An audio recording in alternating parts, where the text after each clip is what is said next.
How to actually get free trial on CapCut in 2025. So hey everyone, welcome back to the channel. So first of all, you need to open a new browser tab and search for CapCut.com. That's the official website of CapCut. And after coming here, you just have to simply click on try CapCut online. And then as you can see,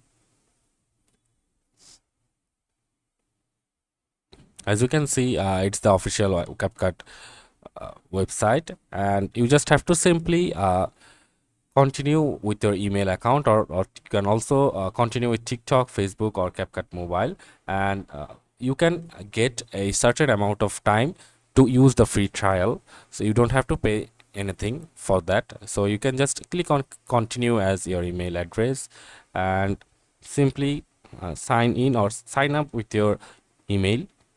You can also do this with Facebook, TikTok, and your mobile app, and after that it will directly take you to the CapCut official trial, and it is for some specific time like 24 hours, or many times someone gets 7 days, and you can just now edit anything you want to edit and use that.